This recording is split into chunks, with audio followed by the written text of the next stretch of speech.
Hey, Pastor Steve Waldron. I hope you're having a great day or night in Jesus. Thank you so much for being with us. We're going to be taking a verse-by-verse journey through the book of beginnings, Genesis. We're on lesson 71. We're in Genesis 35 and 18. So much tragedy and pathos here. Poor Jacob. I mean, he's got like this huge reputation of being a deceiver. You know, when you read in the Bible, maybe that's a little harsh. He was a deceiver, but he went through a lot too. So let's just go Genesis 35:18. It says, "And it came to pass, as her soul was in departing, for she died," this is Rachel, "that she called his name," the baby that she's having, Ben-Oni, but his father called him Benjamin, son of his right hand, who was full of left-handed warriors later on when you see. And so verse 19, "And Rachel died and was buried in the way to Ephrath," which is Bethlehem Ephratah, the field of the woods, and the house of bread. So she's buried there. It's just, again, so sad. Jacob set a pillar upon her grave. Remember, he had set up a couple of pillars after his wrestlings with God, Bethel, talking to God, this type thing. And that is the pillar of Rachel's grave unto this day. I don't know that it's still there, but when Moses wrote this, it was. And so, this is one of the places we get the origination of headstones. The Bible's very much for burial, and then headstones as well, when you can. We understand cost factors and all that. And I'm sure God does. Verse 21, "And Israel journeyed," Jacob, "and spread his tent beyond the tower of Edar." Now I find that fascinating too. You're here about, this is somewhere around 1700 BC-ish. And the Tower of Babel was somewhere around 2200, so about 500 years after the Tower of Babel.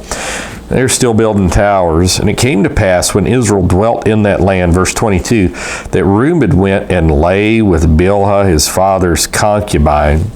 So you notice Dinah laying with the people of the land, kind of raped. That's caused a lot of issues there. Debate on whether it was rape. We went into that in our lesson here. But now this happens. Israel heard it. Now the sons of Jacob were 12.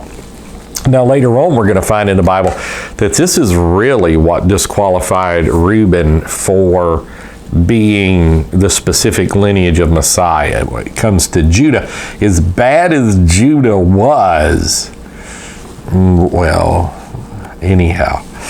So it's kind of like David. The Bible's very honest with the faults of its major characters. Jesus had no faults. He was God in flesh. Now the sons of Jacob were 12. Verse 23, "The sons of Leah, Reuben, Jacob's firstborn, and Simeon, and Levi, and Judah, and Issachar, and Zebulun." Verse 24, "The sons of Rachel, Joseph, and Benjamin." Verse 25, "The sons of Bilhah, Rachel's handmaid, Dan, and Naphtali." A lot of people think the Antichrist comes from Dan. We'll explain that as we go through the Bible. Verse 26, "And the sons of Zilpah, Leah's handmaid, Gad and Asher. These are the sons of Jacob, which were born to him in Padan Aram," which is basically Syria, probably extended down into the Holy Land as well. And Jacob came, because we saw that Rachel was buried in Bethlehem, so Padan Aram had to have come down there. Verse 27, "And Jacob came unto Isaac his father, unto Mamre," which is around Hebron, "unto the city of Arba," which is Hebron, where Abraham and Isaac sojourned. And the days of Isaac were 180 years, 180 years. So Jacob finally makes it to see Dad. Dad was feeble 20 plus years before this. So very enfeebled here. And Isaac, I love how it shows death. "And Isaac gave up the ghost." That's the reason in the New Testament The Spirit of Jesus is known as the Holy Ghost. It's the same Spirit that was in Jesus. That's why it's Christ in you, the hope of glory.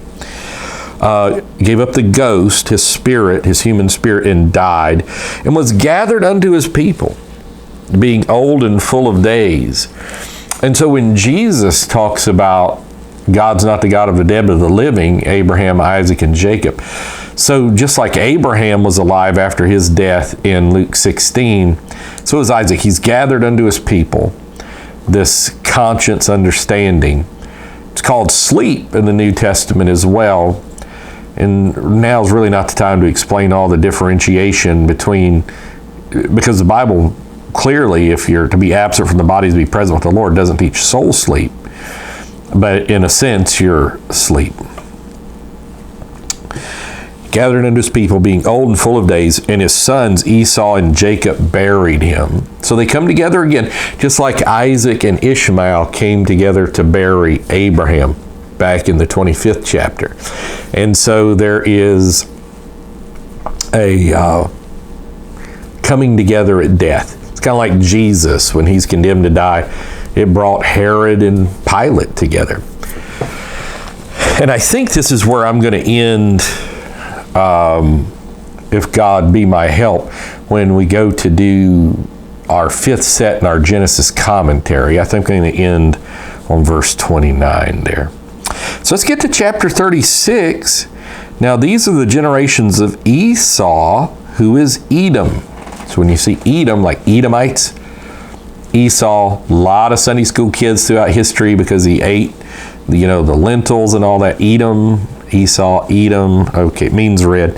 But anyhow, verse 2, Esau took his wives or the daughters of Canaan. You remember this was a grief of mine to Rachel. Ada, the daughter of Elon the Hittite. Hittites have been found very copiously in archaeology. Used to be seen as an error in the Bible. Now, once they found Bog Haskoi, everybody knows about the Hittites. And Holabama, the daughter of Anah, the daughter of Zibeon, the Hivite. And Bashemath, Ishmael's daughter, sister of Nabojoth. So these are the three wives of Esau. And just as it just gave the genealogies of Jacob, it's going to give the genealogies, chapter 36, of Edom. So we're going to stop there. I don't know if we're going to be able to make it through the whole 36th chapter in one fell swoop. But God bless you. Hey, thanks for being with us. Please check out our playlist on Proverbs, Journey Through, Romans. We're done with the book of Romans, and also the book of Matthew. God bless. Appreciate you. Love you. Bye.